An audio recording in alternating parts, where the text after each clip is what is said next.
الحمدللہ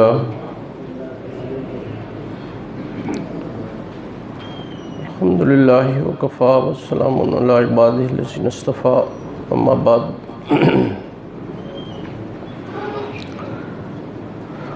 بعد فاعوذ باللہ من الشیطان الرجیم بسم اللہ الرحمن الرحیم یا ایھا الذین آمنوا کتب علیکم الصیام کما کتب علی الذین من قبلکم لعلکم تتقون صدق اللہ العظیم رب اشرح لی صدری ویسر لی امری واحلل عقدۃ من لسانی یفقہوا قولی۔ میرے انتہائی قابل احترام بزرگوں، بھائی اور عزیزوں،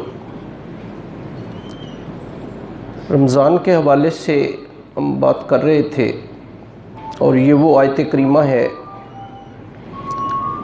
کہ جس میں اللہ پاک نے روزے کی فرضیت کا اور روزے کی حکمت کا اللہ پاک نے ارشاد فرمایا کہ یہ روزے کیوں میں نے فرض کیے ہیں۔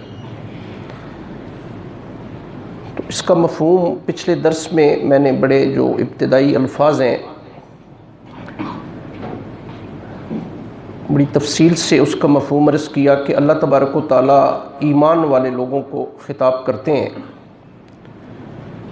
اور قرآن میں کم و بیش کوئی 88 مقامات ہیں کہ جہاں پہ اللہ پاک نے یا ایھا الذین آمنو کے لقب سے یاد کیا ہے۔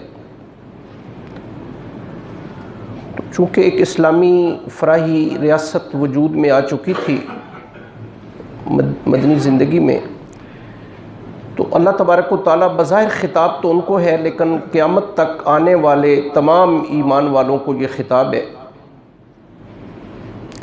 کہ اللہ فرماتے ہیں کہ اے ایمان والو، میں نے عرض کیا تھا آپ سے، اگر آپ کے ذہن میں ہے، ڈاکٹر عبدالحی عارفی کے حوالے سے، وہ فرماتے ہیں کہ بڑا عجیب اور بڑا خوبصورت انداز ہے اللہ تبارک و تعالیٰ کا، اس میں بڑی اپنائیت اور بڑا قرب ہے اپنے بندوں کے لیے کہ اللہ پاک فرماتے ہیں کہ اے ایمان والو کتبہ، یہ کتبہ جو ہے یہ ہم اس سے انگلش میں کہتے ہیں پیسو وائس، یہ مجہول ہے اور اس میں تاکید زیادہ ہے، اور اس کا مطلب ہے کہ فرض کر دیے گئے ہیں، لازم ٹھہرا دیے گئے ہیں۔ ذہن میں رکھیں کہ کسی چیز کی بھی فرض کی عائدگی اللہ کی طرف سے ہوتی ہے۔ یہ آپ پہ نمازیں اللہ نے فرض کی ہیں، روزے اللہ نے فرض کیے ہیں، زکوٰۃ اللہ نے فرض کی ہے، جہاد اللہ نے فرض کی ہے، حج اللہ نے فرض کی ہے۔ تو یہ تمام جو فرائض ہیں آپ یہ سمجھ لیں کہ ان کا عائد کیا جانا اللہ کی طرف سے ہے، اس میں کسی انسان کا عمل دخل نہیں ہے۔ یہ کچھ اصطلاحات ہیں، آپ جانتے ہیں، بعض چیزیں فرائض ہیں، بعض واجبات ہیں، بعض سنن ہیں، بعض مستحبات ہیں، بعض مباحات ہیں، بعض مکروہات ہیں۔ یہ تمام چیزیں یہ ہماری کچھ ٹرمنالوجیز ہیں، اصطلاحات ہیں۔ تو فرض کی یہ سمجھ لیں کہ یہ اللہ کی طرف سے۔ آپ نے ابھی 4 فرض پڑھے ہیں، جماعت آپ نے نماز پڑھی ہے، یہ 4 فرائض جو دیے ہیں یہ اللہ پاک نے دیے ہیں۔ آپ نے اس سے پہلے 4 سنن پڑھی ہیں، پھر بعد میں 2 سنتیں پڑھی ہیں، یہ ہمارے نبی صلی اللہ علیہ وسلم کا عمل ہے۔ نبی صلی اللہ علیہ وسلم نے جو کام تواتر سے کیے، بڑی تاکید سے کیے، سنت موقدہ بن گئی۔ جو نبی صلی اللہ علیہ وسلم نے کبھی کیے کبھی نہیں کیے، غیر موقدہ بن گئی، جس سے آپ مستحب بھی کہہ سکتے ہیں، پڑھیں گے ثواب ہوگا، نہیں پڑھیں گے گناہ نہیں ہوگا۔ تو فرض جو ہے یہ اصل میں اللہ فرماتے ہیں کتبہ، یہ فرض کیا گیا ہے، یہ لازم ہے۔ علیکم، اوپر تمہارے، یہ جو ایمان والے لوگ ہیں، اور الحمدللہ ہمارے پاس یہ نعمت ہے، لا الہ الا اللہ محمد رسول اللہ والی نعمت ہمارے پاس ہے، اور ہم صاحب ایمان ہیں اللہ کی مہربانی سے۔ تو اللہ تبارک و تعالیٰ یہ ہمیں مخاطب کر کے فرما رہے ہیں کہ لازم کر دیے ہیں، ہم نے فرض ٹھہرا دیے ہیں علیکم، اوپر تمہارے۔ اچھا، یہ روزے کب فرض ہوئے؟ یہ میں کوشش کروں گا کہ میں بہت ساری باتیں جو ہیں وہ میں آپ سے عرض کروں۔ یہ روزے فرض ہوئے مکی زندگی میں نہیں تھے۔ رسول اللہ صلی اللہ علیہ وسلم 40 سالہ نبوت، آپ کو اس کے بعد نبوت ملی 40 سالوں کے بعد، 13 سال نبی صلی اللہ علیہ وسلم مکہ میں رہے. تو اس کے بعد پھر رسول اللہ آپ کے قتل کا منصوبہ بنا, مدینہ طیبہ آ گئے. تو مکی زندگی میں یہ رمضان کے روزے یہ 29 یا 30 جو ہیں یہ نہیں تھے. نبی صلی اللہ علیہ وسلم پھر کیا روزے کیا کرتے تھے؟ ام سلمہ رضی اللہ تعالیٰ عنہ روایت کرتی ہیں کہ رسول اللہ صلی اللہ علیہ وسلم 3 روزے ہر مہینے, یہ محرم, صفر, ربیع الاول, ربیع الثانی, جمادی الاول آن ورڈ جتنے بھی 12 مہینے ہیں اسلامی مہینے, ہر مہینے کی 13, 14, 15 نبی کریم صلی اللہ علیہ وسلم یہ روزے رکھا کرتے تھے. ایک صحابی روایت کرتے ہیں کہ یہ روزے فرض تھے, ایام 20 کے روزے, لیکن بہت سارے صحابہ کہتے ہیں نہیں, فرض نہیں تھے, ان کی تاکید ضرور تھی, لیکن رمضان کے آنے کے بعد جو اللہ نے فرض فرمایا تو وہ تاکید بھی ختم ہو گئی, وہ 13, 14, 15 والی جو ہے وہ تاکید بھی ختم ہو گئی. تو ام سلمہ رسول اللہ صلی اللہ علیہ وسلم کی زوجہ ہیں, فرماتی ہیں کہ رسول اللہ 3 روزے 13, 14, 15 ہر مہینے کے رسول اللہ صلی اللہ علیہ وسلم رکھا کرتے تھے. تو رمضان کے روزے اللہ پاک نے کب فرض فرمائے؟ رسول اللہ جب ہجرت کر کے مدینہ طیبہ آ گیا, یہ 2 ہجری کی بات ہے, یعنی ہجرت کا دوسرا سال تھا. ایک تحویل قبلہ ہوا, شاید میرے بچے جو پڑھتے ہیں انہیں تو شاید پتہ ہو, اگر نہیں پتہ میں ضمناً تفصیل میں تو بالکل بھی نہیں جاؤں گا, کہ مسلمان جب مکہ سے مدینہ آئے تو خانہ کعبہ کی بجائے بیت المقدس کی طرف منہ کر کے نماز پڑھتے تھے. تو نبی صلی اللہ علیہ وسلم کی بڑی خواہش تھی کہ میرا قبلہ جو ہے یہ بدل جائے. اللہ قرآن میں فرماتے ہیں دوسرے پارے میں, یہ پہلا رکوع ہے, قَدْ نَرَىٰ تَقَلُّبَ وَجْهِكَ فِي السَّمَاءِ فَلَنُوَلِّيَنَّكَ قِبْلَةً تَرْضَاهَا فَوَلِّ وَجْهَكَ شَطْرَ الْمَسْجِدِ الْحَرَامِ. تو اللہ فرماتے ہیں کہ ہم بار بار آپ کا چہرہ دیکھتے تھے کہ آپ آسمان کی طرف اٹھاتے ہیں کہ کب میرا اللہ میرا جو ہے یہ قبلہ بدلتا ہے, یہ خانہ کعبہ کرتا ہے. تو نبی کریم صلی اللہ علیہ وسلم مسجد بنی سلمہ, غالباً اس کا نام ہے کلثوم بن ہدم, ایک سردار ہیں, ان کے یہاں دعوت تھی نبی کریم صلی اللہ علیہ وسلم کی.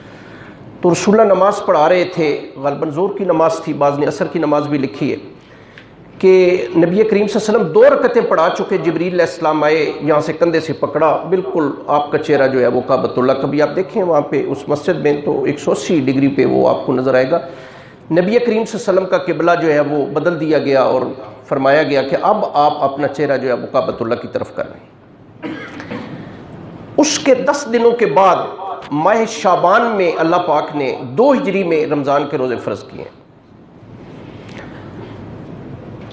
اب اس کی جو فرضیت ہے اس کے بارے میں محدثین کی بالاتفاق یہ رائے ہے, جناب مولا علی قاری, علامہ فضل اللہ طور پشتی, علامہ جرجانی, علامہ سخاوی, شیخ عبدالحق محدث دہلوی, مولانا انور شاہ صاحب کشمیری, شیخ عبدالحق محدث دہلوی, شاہ ولی اللہ محدث دہلوی.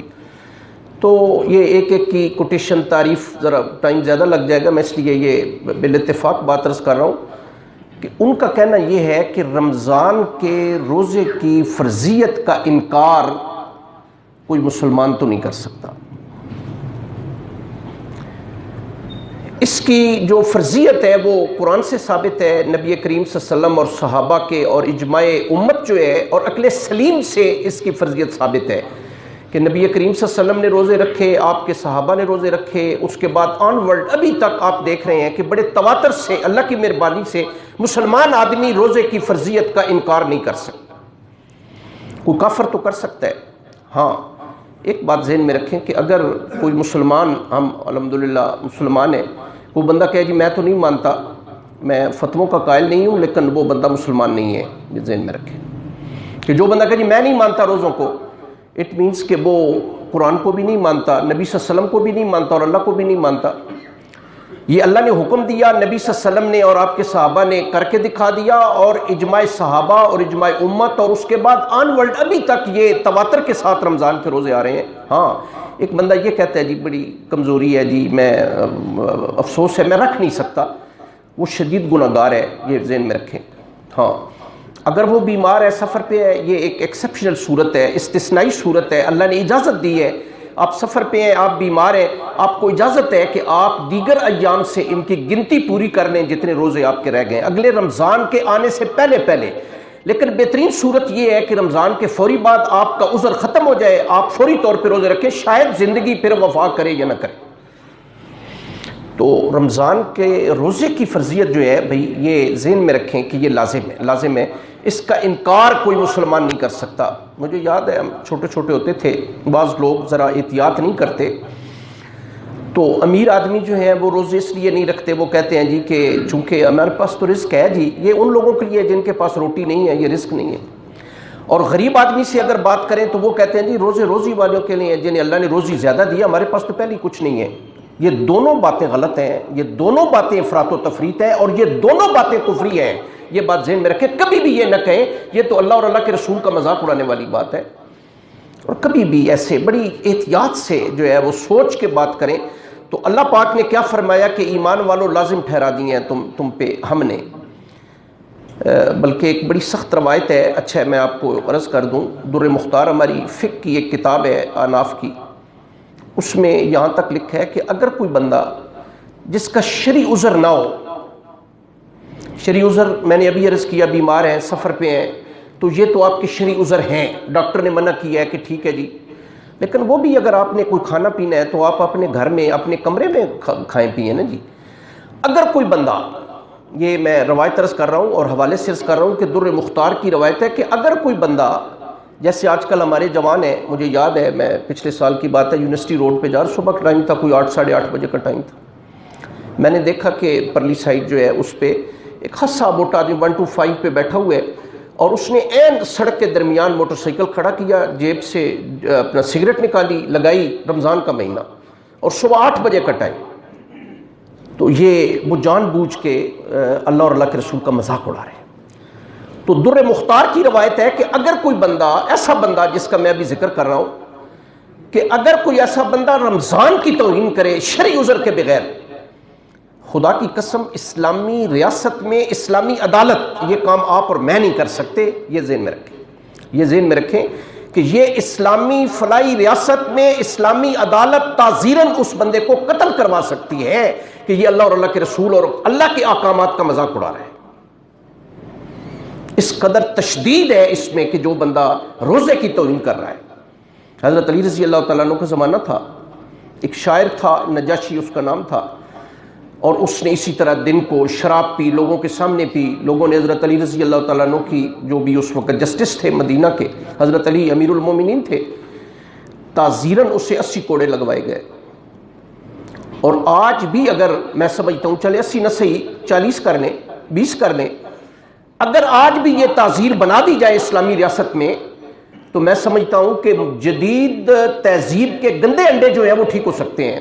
سچی بات یہ ہے کہ جو لوگوں کو دکھا کے سگریٹ پی رہے ہیں یا کھا رہے ہیں، سرے عام کھا رہے ہیں، تو یہ اللہ اور اللہ کے رسول کا مذاق ہے۔ اور اللہ یہ مذاق، یہ اللہ کیوں ہم سے ناراض ہیں؟ سوچا ہے کبھی آپ نے؟ یہی وہ باتیں ہیں کہ جس سے جو ہم اللہ کی آیات کا اور اللہ کے دین کا اور اللہ کے شاعر کا مذاق اڑا رہے ہیں، اللہ تبارک و تعالیٰ اسی وجہ سے اپنے بندوں سے ناراض ہو جاتے ہیں۔ تو اللہ پاک کیا فرماتے ہیں کہ اللہ فرماتے ہیں یا ایھا الذین آمنوا، اے ایمان والو، کتبہ لازم کر دیے گئے ہیں، علیکم اوپر تمہارے، الصیام۔ اب اس پہ ہم ذرا تھوڑی سی تفصیلی بات کریں گے، ذرا توجہ فرمائیں گے، انشاءاللہ سمجھ آئے گی، اور بڑی انفارمیٹیو باتیں بھی میں کوشش کروں گا کہ آپ سے میں شیئر کروں۔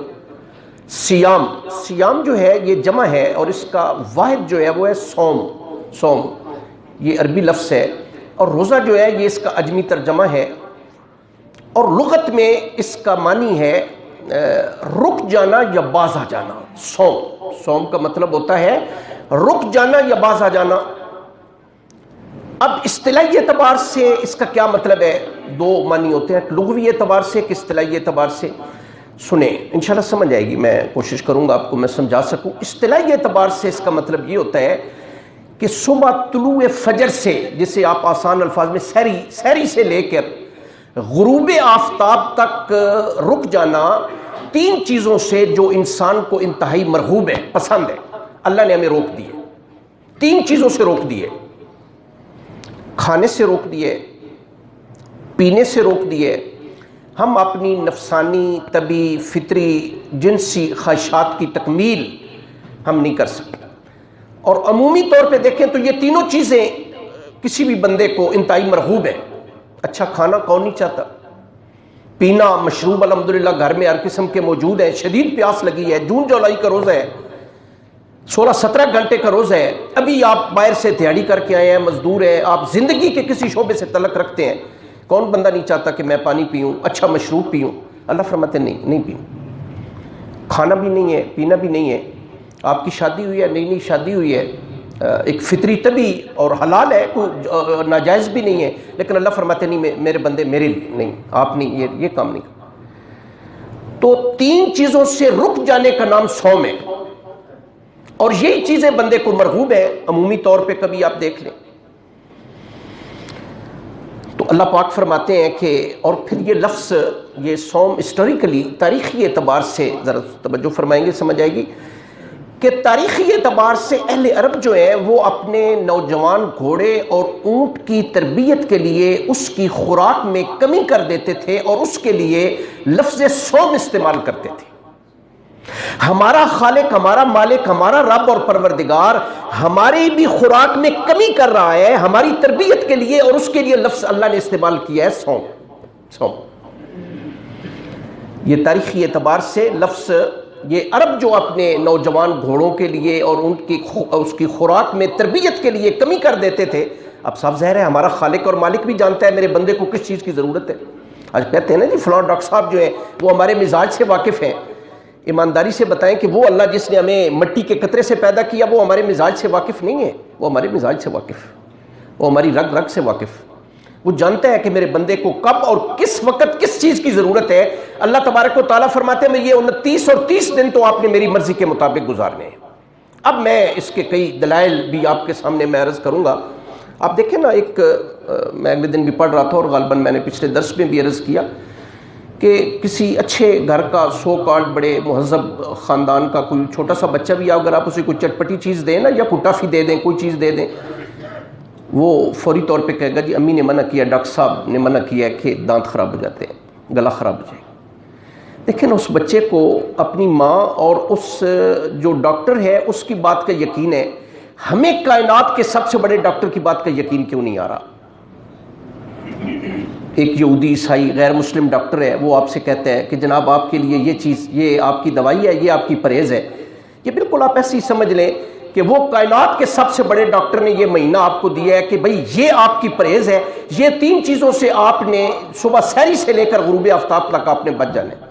بے شک رات آپ کے پاس ہے، ٹھیک ہے آپ کھائیں پئیں جو مرضی ہے کریں، کوئی اس پہ پابندی نہیں ہے۔ اللہ تبارک و تعالیٰ، پہلے وہ بھی پابندی تھی کہ آپ ازدواجی تعلق قائم نہیں کرتے، اللہ تعالیٰ نے اس کی بھی اجازت دے دی کہ رمضان کی راتوں میں آپ کو اللہ پاک نے یہ بھی اجازت دے دی، لیکن اللہ یہ دیکھنا چاہتے ہیں کہ میرا بندہ جو بڑا دعویٰ کر رہا ہے ایمان کا، دیکھیں نا خطاب بھی اللہ پاک نے انہیں فرمایا نا کہ میری محبوبیت کا دعویٰ کرنے والوں ثابت کر کے دکھاؤ نا کہ آپ واقعی اللہ تبارک و تعالیٰ کے احکام پہ عمل کرنے والے بندے ہیں۔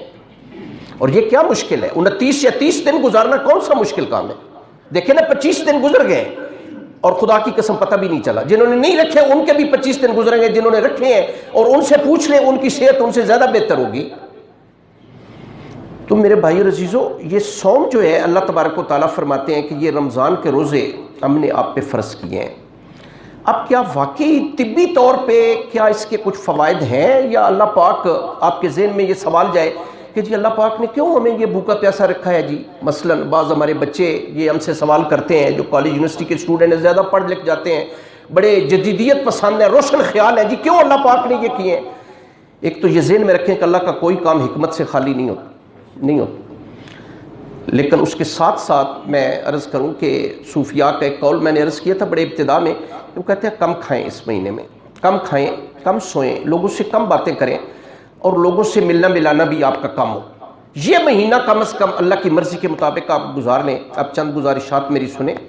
ہارون الرشید کا زمانہ تھا کہ ایک عیسائی پادری طبیب بھی تھا، وہ آیا ہارون کے دربار میں اور آ کے کہنے لگا کہ میں نے سنا ہے، ہارون کو مخاطب کر کے کہنے لگا کہ میں نے سنا ہے کہ مسلمان یہ کہتے ہیں کہ جو کتاب اللہ نے ہمارے اوپر نازل کی ہے قرآن کی صورت میں، اس قرآن میں انسانی زندگی سے متعلق اور انسانی زندگی کی صحت سے متعلق بھی بہت ساری چیزیں بتائی ہیں، ہے کوئی ایسا؟ وہ مجھے بتائیں۔ ہارون کو وہ پادری طبیب کہنے لگا، اب دربار میں بہت سارے وزیر مشیر بیٹھے تھے، علماء بیٹھے تھے، فقہاء بیٹھے ہیں، سارے بیٹھے ہیں۔ وہاں پہ ایک عالم علی بن حسین ان کا نام تھا، وہ طبیب بھی تھے، انہوں نے کہا جی ہمارے اللہ نے قرآن میں بہت ساری باتیں، کہنے لگا جی کوئی دلیل کے طور پہ پیش کریں۔ انہوں نے قرآن کی ایک آیت پڑھی، کلو وشربو ولا تسرفو، غالباً سورہ انعام کی آیت ہے۔ اس کا مطلب ہے کہ کھائیں پئیں لیکن اسراف نہ کریں، اٹ مینس کہ زیادہ نہ کھائیں، کھائیں پئیں لیکن اعتدال ہو، اسراف نہ ہو۔ کہنے لگا کہ واقعتاً اللہ نے کمال کر دی، یہ ٹھیک بات۔ پھر کہنے لگا کہ میں نے سنا ہے کہ آپ کے نبی نے بھی کوئی انسانی صحت کے متعلق باتیں فرمائی ہیں۔ فرمایا ہاں فرمائی ہیں۔ کہنے لگا وہ کیا ہیں؟ تو انہوں نے فرمایا کہ نبی صلی اللہ علیہ وسلم کا ارشاد گرامی ہے کہ انسان کی پیٹ اور جسم کی بہت ساری بیماریاں معدے سے پیدا ہوتی ہیں، لہٰذا نبی صلی اللہ علیہ وسلم کا فرمان ہے کہ پرہیز علاج سے بہتر ہے۔ کہنے لگا خدا کی قسم، آپ کے قرآن نے اور آپ کے نبی نے جعلی نوس کے لیے تو طب چھوڑی ہی نہیں، کمال کر دی ہے آپ کے نبی نے بھی اور آپ کے قرآن نے بھی۔ میں ضمناً ایک بات آپ سے عرض کروں، شاید میں پہلے بھی عرض کر چکا ہوں گا کہ نبی کریم صلی اللہ علیہ وسلم ساری زندگی پیٹ بھر کے کھانا نہیں کھایا، ساری زندگی، میں ذمہ داری سے بات عرض کر رہا ہوں، ملا ہی نہیں، کھایا بھی نہیں۔ رسول اللہ صلی اللہ علیہ وسلم کے صحابہ کو بھی یہ تعلیم تھی، سن لیں نبی صلی اللہ علیہ وسلم کی آج جو باتیں میں آپ سے عرض کروں گا، کوشش کروں گا بڑی انفارمیٹیو باتیں جو آپ نے نہ سنی ہو۔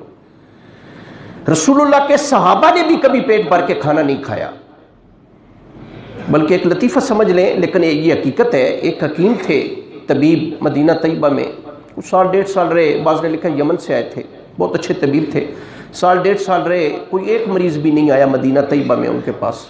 نبی صلی اللہ علیہ وسلم کی خدمت میں کوئی سامان شمان باندھ دیا، بھئی میں نے اب ادھر کیا کرنا ہے، مریض تو آتا کوئی نہیں، لہٰذا نبی صلی اللہ علیہ وسلم کے پاس آئے کہ یا رسول اللہ میں تو واپس گھر جانا چاہتا ہوں۔ تو آپ نے فرمایا یار آپ تو بڑے اچھے آدمی تھے، مدینہ میں ہر بندہ آپ کا بڑا احترام اور ایک دوسرے سے ملنا ملانا۔ تو کہنے لگے یا رسول اللہ کیا کروں، میں بھی میرے ساتھ بھی پیٹ لگا ہوا ہے، میں طبیب ہوں، یا رسول اللہ پورے سال میں ایک بندہ بھی نہیں آیا۔ رسول اللہ نے مسکرائے اور آپ نے فرمایا خدا کی قسم پیٹ بھر کے کھانے کبھی نہیں کھائے۔ اور آپ فرمایا کرتے تھے کہ پیٹ کے 3 حصے کریں، ایک کھانے کے لیے، ایک پینے کے لیے اور ایک سانس لینے کے لیے۔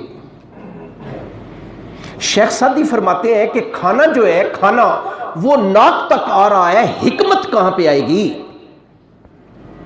ہم جو کھانا بھی کھاتے ہیں اللہ کے فضل سے زندگی کا آخری کھانا نہیں سمجھ کے کھاتے ہیں، اور کسی کے گھر سے کھانا ہو تو پھر تو بڑی مشکل سے گھر اٹھ کے بھی بڑی مشکل سے ہی جاتے ہیں۔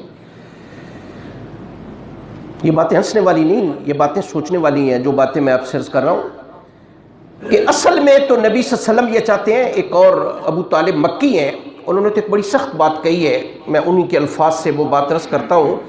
وہ کہتے ہیں کہ نبی صلی اللہ علیہ وسلم کے صحابہ یہ فرمایا کرتے تھے، ابو طالب مکی کہتے ہیں کہ رسول اللہ کے صحابہ فرمایا کرتے تھے کہ نبی کریم صلی اللہ علیہ وسلم کی امت میں جو سب سے پہلی اور بڑی بدعت پیدا ہوئی وہ یہ تھی کہ لوگوں نے پیٹ بھر کے کھانا شروع کیا ہے۔ نبی صلی اللہ علیہ وسلم کے زمانے میں تو لوگ پیٹ بھر کے کھانا کھاتے ہی نہیں تھے، ملتا ہی نہیں تھا۔ نبی کریم صلی اللہ علیہ وسلم 3 مہینے کبھی چولہا نہیں جلا، صدیقہ عائشہ فرماتی ہیں۔ پروفیسر ہٹی لکھتا ہے کہ نبی کریم صلی اللہ علیہ وسلم کے گھر میں مسلسل متواتر 3 دن کبھی چولہا نہیں جلا۔ یاد ہوگا میں نے عرض کیا تھا کہ ایک مہمان آ گیا اور آپ نے انس بن مالک کو 9 ازواج مطہرات کے گھر بھیجا، خدا کی قسم ہر گھر سے یہی جواب ملا سوائے پانی کے گھر میں کوئی چیز موجود نہیں ہے۔ تو آپ نے فرمایا کیا میرا مہمان بھوکا چلا جائے گا؟ ابو طلحہ انصاری کہتے نہیں یا رسول اللہ میں لے جاؤں گا۔ یاد ہوگا میں نے بڑے ابتدا میں آپ کو سنائی تھی، میں اب دوبارہ نہیں سناؤں گا۔ تو اصل میں سچی بات یہ ہے کہ بندہ پیٹ اپنا خالی چھوڑ کے کھائے ضرور کھائے، جان بچانا فرض ہے، اس کا یہ مطلب ہرگز نہیں ہے جتنا بھی مرغوب کھانے، لیکن کوشش کریں کہ پیٹ بھر کے نہ کھائیں۔ نبی صلی اللہ علیہ وسلم کے اس فرمان پہ عمل کریں کہ آپ اپنے پیٹ کے 3 حصے کریں، کھانے کے لیے، پینے کے لیے اور سانس لینے کے۔ اب سنیں، یہ تو میں نے نبی کریم صلی اللہ علیہ وسلم کے حوالے سے بلکہ میں پھر ایک اور روایت عرض کر دیتا ہوں۔ عبد الرحمن بن عوف رضی اللہ تعالیٰ عنہ 10 مبشرہ میں سے ہیں اور امیر ترین آدمی ہیں مدینہ طیبہ کے 2 آدمی بڑے امیر ترین تھے، ایک حضرت عثمان غنی رضی اللہ تعالیٰ عنہ اور ایک عبد الرحمن بن عوف رضی اللہ تعالیٰ۔ عبد الرحمن بن عوف فرمایا کرتے تھے کہ میں مٹی میں ہاتھ ڈالتا ہوں اللہ سے میرے ہاتھ میں سونا بنا دیتا، کھڑے کھڑے 1000 اونٹوں پہ لدا ہوا سارا سامان اللہ کی راہ میں تقسیم کر رہے ہیں۔ آپ اندازہ کریں کتنا دل اللہ پاک نے دیا تھا حضرت عبد الرحمن بن عوف رضی اللہ تعالیٰ عنہ۔ عبد الرحمن بن عوف شام افطاری کا وقت تھا کہ بیوی نے کوئی 2 سالن سامنے رکھ دیے. اب یہ کوئی عجیب بات نہیں ہے، اتنا امیر آدمی ہو اگر 2 سالن، ایک پچھلے دن کا اور ایک کچھ جو ہے وہ نیا پکاؤ. ہمارے گھروں میں تو 2 3 دن کا جو ہے وہ مسلسل ایسے کھانا جو ہے وہ سالن سامنے آ جاتا. خدا کی قسم روایت میں رو پڑے، اعراض فرما لیا، منہ موڑ لیا. بیوی نے کہا کہ کیوں خیریت ہے، کیوں رو کیوں دیے ہیں؟ کہنے لگے مجھے مصعب بن عمیر یاد آ رہے ہیں. مصعب بن عمیر یہ ایک جوان تھے مکی زندگی میں، غالباً میں یہ واقعہ بھی آپ کو شاید سنا چکا ہوں. مصعب بن عمیر جب انہوں نے اسلام، بڑے نفیس آدمی تھے، انتہائی خوبصورت، نبی کریم صلی اللہ علیہ وسلم کی شکل سے ملتے جلتے تھے. اسلام قبول کیا تو بڑا بے پناہ ظلم کیا، چچا نے، والد نے، امی نے. ماں تو خیر بلکہ ناراض ہو کے چلی گئیں، سال کے لیے ناراض ہو کے چلی گئیں، حتیٰ کہ انہیں اتنا مارا باندھ کے مارا. اور پھر جب انہوں نے کہا جی میں اسلام تو نہیں چھوڑ سکتا، جان دے سکتا ہوں، اسلام نہیں چھوڑ سکتا، گھر والوں نے کپڑے بھی اتار لیے، بڑے نفیس آدمی تھے، کپڑے بھی اتار لیے، کسی سے بوریا لے کے لپیٹ کے رسول اللہ کی خدمت میں حاضر ہوئے. رسول اللہ نے جب دیکھا وہ بھی رو دیے جب آپ کو دیکھا مصعب بن عمیر. بات بہرحال مختصر کرتا ہوں، یہ پہلے مبلغ بن کے گئے بیت عقبہ ثانیہ میں، جب جو مدینہ سے لوگ آئے تھے ان کے ساتھ رسول اللہ نے معلم بنا کے بھیجا تھا کہ یہ استاد ہے، یہ آپ کو تعلیم دیں گے اسلام کی. یہ غزوہ احد میں شہید ہو گئے. جب افواہ پھیل گئی رسول اللہ شہید ہو گئے، اصل میں مصعب بن عمیر شہید ہوئے جن کا میں ذکر کر رہا ہوں. اب نبی کریم صلی اللہ علیہ وسلم دفنا رہے ہیں جو صحابہ 70 یا 72 صحابہ شہید ہوئے، تو رسول اللہ صلی اللہ علیہ وسلم 2 بندوں کو دفنا رہے ہیں ایک ہی قبر میں. شاید آپ کے لیے یہ بات بھی نہیں ہو، نبی کریم صلی اللہ علیہ وسلم جب مصعب بن عمیر کی باری آئی تو کہتے ہیں بھی صرف ایک چادر تھی ہمارے پاس، ایک چادر. جب ہم سر ڈھانکتے تھے پاؤں ننگے ہو جاتے تھے، پاؤں ڈھانکتے تھے سر ننگا ہو جاتا تھا. مجھے تو مصعب بن عمیر یاد آ رہے ہیں کہ کل کہیں قیامت کے دن اللہ پاک یہ نہ کہہ دے کہ تم نے ساری نعمتیں دنیا میں ختم کر دی ہیں، آخرت میں بھائی آپ کا کوئی حصہ نہیں. کہیں ہمارے ساتھ ایسے نہ ہو کہ دنیا میں جہان کی نعمتیں دی تھی، آپ کون سی نعمت ہے جو ہمارے جتنے میرے بھائی بچے یہاں پہ بیٹھے ہیں ایمانداری سے دیکھ لیں، کون سی نعمت ہے جو ہمارے پاس نہیں ہے؟ ہمارے دسترخوان پہ کتنے انواع و اقسام کے کھانے جو ہیں وہ پڑے ہوتے ہیں. تو آپ ذرا ان صحابہ کی، اور امیر ترین صحابہ، اور صرف 2 سالن سامنے آئے ہیں. یہ فروٹ چاٹ اور یہ جناب یہ چیزیں تو اس زمانے میں تصور بھی نہیں کیا جا سکتا تھا جو آپ کے دسترخوان پہ موجود ہیں. تو کہنے لگے کہ اللہ پاک نے اگر یہ فرما دیا کہ آپ تو ساری نعمتیں دنیا میں ختم کر کے آخرت میں آپ کا حصہ ہی نہیں ہے، میرا کیا بنے؟ یہ فکر ہونی چاہیے بندے کو. سنیں بھائی، اب صوم جو ہے یہ کم کھانا، اس کے کچھ فوائد جو ہیں وہ سن لیں.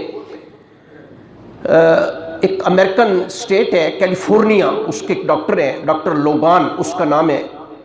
وہ کہتا ہے کہ جب بھی ہمیں کوئی پیٹ کی بیماری، معدے کی بیماری ہو، میں اور میرے بیوی بچے مسلمانوں کی طرح روزہ رکھنا شروع کر دیتے ہیں. انگریز ڈاکٹر لوگان اس کا نام ہے، کیلیفورنیا اسٹیٹ ہے، اس کا ڈاکٹر ہے. فرانس کا ایک ڈاکٹر ہے، ڈاکٹر نیجنگر اس کا نام ہے. وہ کہتا ہے کہ میں نے اپنے 50,000 مریضوں کا علاج مسلمانوں کے روزے سے کیا ہے. آج کا مسلمان جو ہے نا جی، صبح ایک چھینک آ جائے، ڈاکٹر صاحب نے جی آج منع کیا ہے، آج یہ تیرے لیے ٹھیک نہیں ہے روزہ رکھنا جو ہے. وہ شوگر کا مریض ہے، وہ پہلے ہی بہانے تلاش کر رہا ہوتا ہے، جی وہ شوگر ہے، جی مجھے شوگر ہے. شوگر سے حالانکہ میں سمجھتا ہوں شوگر تو ٹھیک ہو جاتی ہے. اس پہ اگر آپ مجھ سے یعنی اس ضمن میں کوئی بات کرنا چاہیں میں کر سکتا ہوں. میں خود شوگر کا مریض ہوں. ہمارے ایک یہ آغا خان یونیورسٹی ہے، اس کے ایک پروفیسر ہیں اور بہت بڑے پروفیسر ہیں. انہوں نے MBBS نہیں کیا، FCPS کیا ہے، FRCS کیا ہے، MRCP کی ہے، جتنی اعلیٰ ڈگریاں ان کے پاس موجود ہیں. ڈاکٹر محمد واسع شاکر ان کا نام ہے. وہ کہتے ہیں کہ ہمارے انسٹیٹیوٹ میں پچھلے 25 سال سے روزے پہ تحقیق ہو رہی ہے کہ روزے سے کون سے طبی فوائد حاصل ہوتے ہیں. اندازہ لگا لیں آپ، 25 سالوں سے ہم اس نتیجے پہ پہنچے ہیں کہ 15 بڑی بیماریاں جو ہیں ان کا علاج اللہ پاک نے روزے میں رکھا ہے، جس میں کینسر بھی ہے، جس میں دل کی کتنی بیماریاں موجود ہیں، جس میں شوگر بھی ہے، جس میں بلڈ پریشر بھی ہے، جس میں الرجی بھی ہے، جس میں نفسیات کی تمام جو ہے امراض وہ بھی شامل ہے. 15 بیماریاں انہوں نے لکھی ہیں کہ اس روزے کی وجہ سے اللہ تبارک و تعالیٰ بندے کی. بلکہ میں 2018 کی باتیں زیادہ دور نہ جائیں، 2018 میں یہ کلپ بہت سارے لوگوں نے بھیجا بھی، بہت سارے لوگوں کو، کہ پرائز ملا، یہ آپ سمجھ لیں میڈیسن جو پرائز ہوتا ہے یہ ملا UNESCO کی طرف سے. ایک جاپانی ڈاکٹر ہے، انہیں خیر اخباری نمائندے آ گیا، جس دن انہیں پرائز ملنا تھا، نوبل پرائز ملا، لوگوں نے، اخباری نمائندوں نے سوال کیا جناب آپ نے کون سی بیماری کا دوائی جو ہے وہ آپ نے دریافت کی ہے؟ اس نے کہا جی دوائی تو میں نے دریافت نہیں کی، میں نے تو صرف حفاظتی اقدامات کیا ہو سکتے ہیں اس بیماری کے لیے، اور وہ کینسر، آپ جانتے ہیں موذی مرض ہے، کینسر کے حفاظتی اقدامات جو ہیں وہ کون سے ہیں؟ کہا پھر آپ نے کیا دریافت کیا، ذرا بات سنیں۔ کہنے لگے یہ نوبل پرائز ملا انہیں، پوری دنیا میں میڈیسن کا سب سے بڑا پرائز اس بندے کو ملا۔ تحقیق کیا ہے جی؟ تحقیق یہ ہے کہ کوئی بندہ اگر ایک سال میں 20 سے 25 دن 8 سے 10 گھنٹے اگر نہ کچھ کھائے نہ پیے، اسے کینسر نہیں ہو سکتا۔ آپ کے اللہ نے قرآن میں آپ کو یہ فرما دیا ہے یا ایھا الذین آمنوا کتب علیکم الصیام۔ کیا کمال کیا ہے جناب ڈاپان کے ڈاکٹر صاحب نے، یہ تو آپ کے اللہ نے 1450 سال قرآن میں یہ آیت نازل فرما دیا کہ نہیں بھائی ہم نے آپ پہ یہ صوم جو ہے یہ فرض ٹھہرا دیے ہیں۔ 1988 میں دا آبزرور لندن نے اور بہت سارے اخبارات نے، بعد ازاں ہمارے نوائے وقت اور جنگ نے بھی یہ خبر دی، سنیں بھائی، UN نے کہ مسلمان ممالک میں مسلمان رمضان کے مہینے میں نسبتاً کم بیمار ہوتے ہیں، وجہ کیا ہے؟ وجہ کیا ہے؟ سنیں، انہوں نے 3 ممالک کے جرمنی، امریکہ اور برطانیہ، ENT اسپیشلسٹ ڈاکٹرز، یہ ناک کان گلے کے جو ڈاکٹر ہوتے ہیں ENT ڈاکٹر، اسپیشلسٹ ڈاکٹروں کی ایک ٹیم پاکستان بھیجی کہ بھئی آپ سروے کریں، آپ ایگزامن کریں، آپ دیکھیں کہ اس مہینے میں واقعی کیا مسلمان کم بیمار ہوتے ہیں۔ انہوں نے پاکستان آ کے 3 شہروں کا انتخاب کیا، کراچی، لاہور اور فیصل آباد۔ انہوں نے پھر ایک رپورٹ سبمٹ کی، اس کا لبے لباب عرض کرتا ہوں، ساری تفصیل میں نہیں آپ کو عرض کر سکتا۔ انہوں نے یہ لکھا کہ اس مہینے میں مسلمان نمازی زیادہ ہو جاتے ہیں۔ الحمدللہ مجھے بھی دیکھیں نا مسجد بھری ہوئی نظر آ رہی ہے۔ یہ جب چاند طلوع ہونا ہے نا اس کا شوال کا، تو انا للہ و انا الیہ راجعون، ہم نے سمجھنا ہے کہ بس جی اب نمازیں بھی ختم، تو اب روزے بھی ختم، تو اب سارا کچھ ختم۔ یقین کر لیں میرے بھائی اور بچوں یہ بات نہیں ہے، یقین کریں کہ بین العبد و بین الکفر ترک الصلاۃ کما قال نبی صلی اللہ علیہ وسلم، مسلمان اور کافر کے درمیان جو چیز حد فاصل ہے وہ نماز ہے۔ نماز، ایک نماز جان بوجھ کے چھوڑ دینا، من ترک الصلاۃ منکم متعمدا فقد کفر او کما قال نبی صلی اللہ علیہ وسلم، ایک نماز بھی جان بوجھ کے چھوڑ دینا یہ کفر کے دہانے سے بندہ واپس آتا ہے۔ یہ دیکھیں نا، اللہ تو یہ چاہتے ہیں تسلسل رہے۔ یہ مہینہ اگر آپ نے واقعی اللہ اور اللہ کے رسول کے احکامات کے مطابق گزارا، خدا کی قسم اگلا سارے 11 مہینے اور سارا سال آپ کا بہت اچھا گزر جائے گا۔ بات جو میں آپ کو سنا رہا تھا، انہوں نے رپورٹ سبمٹ کی، کیا کہا جی مسلمان زیادہ نمازی ہو جاتے ہیں اس مہینے میں۔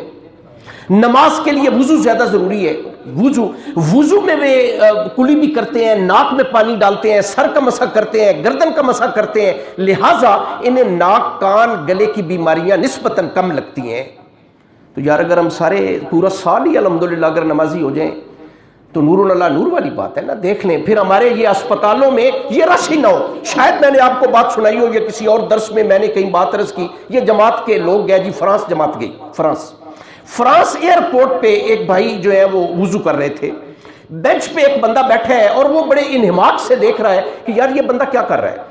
خیر جب وضو کر چکا وہ آیا اور آ کے بیٹھ کے، آپ کہاں سے آئے ہیں جی؟ پاکستان سے۔ اس نے کہا جی آپ کے پاکستان میں مینٹل ہاسپٹلز کتنے ہیں، یہ پاگلوں کے اسپتال جو ہیں وہ کتنے ہیں؟ اس نے کہا جی میں تو زیادہ نہیں جانتا، بڑے بڑے شہر ہیں، مثلا لاہور ہے، کراچی ہے، اسلام آباد ہے، شاید وہاں پہ ہو، چھوٹے جو شہر ہیں ہمارے ڈویژن یا ڈسٹرکٹ لیول پہ وہاں تو نہیں ہے۔ اس نے کہا جی آپ نے کیا ہے؟ اس نے کہا جی میں نے وضو کیا ہے۔ کیا کرنا ہے، کس لیے کیا ہے؟ اس نے کہا جی میں نے نماز پڑھی ہے۔ یہ کس نے آپ کو بتایا ہے؟ یہ ہمارے نبی نے ہمیں بتایا، ہمارے علماء نے بتایا، ہمارے نبیوں نے بتایا، ہمارے نبی صلی اللہ علیہ وسلم نے بتایا۔ سنیں کیا بات اس نے کی۔ اس نے کہا کہ میں یہاں کا ایک اسپیشلسٹ ڈاکٹر ہوں، میں 12 سالوں سے ریسرچ کر رہا ہوں بندہ پاگل کیوں ہوتا ہے، بندہ پاگل مینٹل کیوں ہوتا ہے۔ اس نے کہا کہ میری 12 سالوں کی تحقیق یہ ہے کہ اگر کوئی بندہ روزانہ یہ ہاتھ گیلے کر کے اپنی گردن پہ پھیر لیا کرے، خدا کی قسم کبھی بھی وہ بندہ پاگل نہیں ہو سکتا۔ اندازہ لگا لے، اس کی 12 سالوں کی وہ تحقیق ڈاکٹر بننے کے بعد ہمارے نبی صلی اللہ علیہ وسلم کی ایک چھوٹی سی سنت پہ آ کے ختم ہو جاتی ہے۔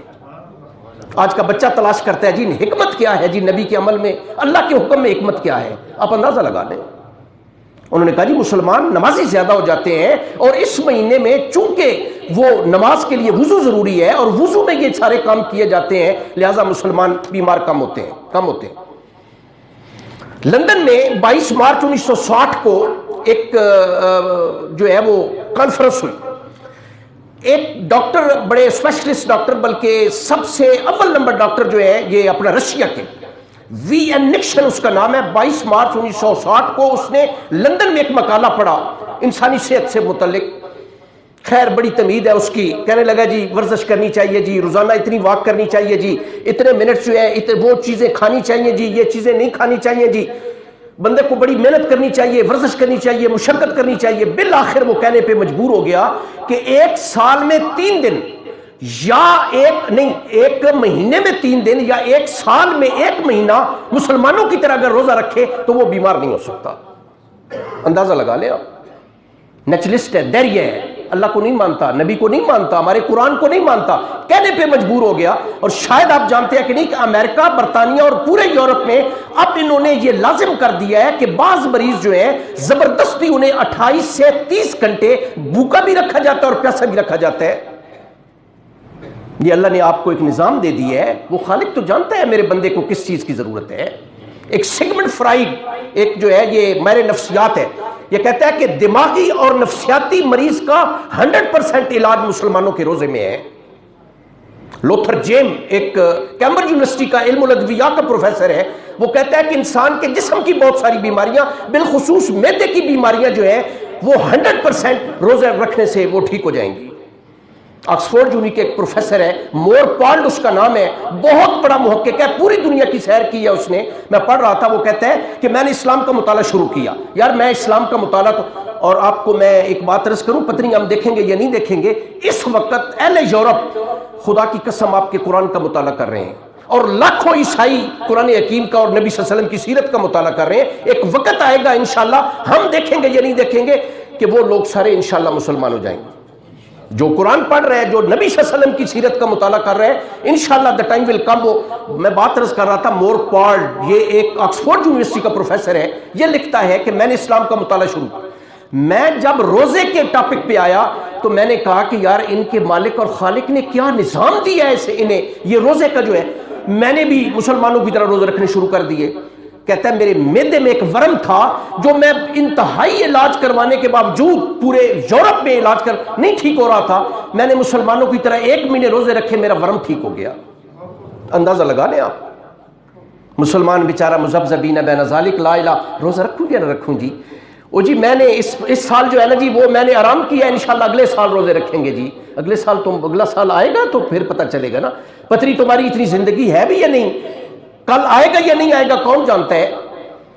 تو میرے بھائی اور عزیزو یہ انتہائی ضروری ہے. اللہ تبارک و تعالیٰ فرماتے ہیں یا ایھا الذین آمنوا، اے ایمان والو، کتب علیکم الصیام، رمضان کے روزے. ورجینیا میں ایک ڈاکٹر میں پڑھ رہا تھا، انجینئر ہے، عیسائی ہے، مسلمانوں کی طرح وہ لازمی روزہ رکھتے ہیں. 1 مہینہ جس مسلمانوں کے روزے شروع ہوتے ہیں وہ بھی روزہ رکھنا شروع کر دیتا ہے. ایلف گال ایک ہالینڈ کا پادری ہے، اس نے لازم کر دیا اپنے تمام عیسائیوں کے لیے، بھئی آپ نے 1 مہینے میں 3 دن لازمی بھوک پیاس برداشت کرنی ہے. جس طرح مسلمان روزہ رکھتے ہیں اس طرح آپ نے بھی روزہ رکھنا ہے. میں پڑھ رہا تھا، امام دمیری نے ایک کتاب لکھا ہے حیات الحیوان. شیر جنگل کا بادشاہ ہے. شیر، آپ حیران ہوں گے، ہفتے میں 1 دن پیٹ بھر کے کھاتا ہے. ہفتے میں صرف 1 بار پیٹ بھر کے کھاتا ہے. مگر مچھ شاید آپ نہیں جانتے 150 سے 200 سال اس کی عمر ہے. مگر مچھ کی 150 سال سے 200 سال. وزن اس کا 700 کلو گرام ہے. روزانہ کی اس کی خوراک ٹوٹل 700 گرام، یعنی 12 چھٹانک یا آپ 3 پاؤ کہہ لیں. روزانہ اس کی خوراک کتنی ہے؟ اللہ کے فضل سے ہماری کتنی ہے یہ جانور بھی برداشت نہ کر سکیں. سچی بات یہ ہے، جو ہم برداشت کر رہے ہیں اور جو صبح دوپہر شام کھا رہے ہیں. تو اللہ تبارک و تعالیٰ فرماتے ہیں ایمان والو، یہ فرض ٹھہرائے ہیں، میں نے فرض کیے ہیں تمہارے اوپر الصیام، یہ رمضان کے روزے، کما کتب علی الذین من قبلکم. یہ ہماری تالیف قلب کے لیے پھر اللہ پاک نے بات ارشاد فرمائی کہ بھائی پریشان نہیں ہونا، جو پہلے ساری قومیں گزر چکی ہیں یہ ان پہ بھی تھے. کوئی جیسے ہم پنجابی بھائی جو ہمیں کوئی چٹی ہے، کیوں جی اللہ نے کیوں ہم پہ فرض کیے ہیں؟ اللہ فرماتے ہیں نہیں، ایسے نہیں ہے. یہ جتنی اقوام مل الامم، یہ بھی ذرا لمبی بات ہے، یہ پھر انشاءاللہ پھر کل عرض کریں گے. اللہ آپ کو مجھے عمل کی توفیق نصیب فرمائے. وآخر دعوانا الحمدللہ. اللہم صلی علی محمد.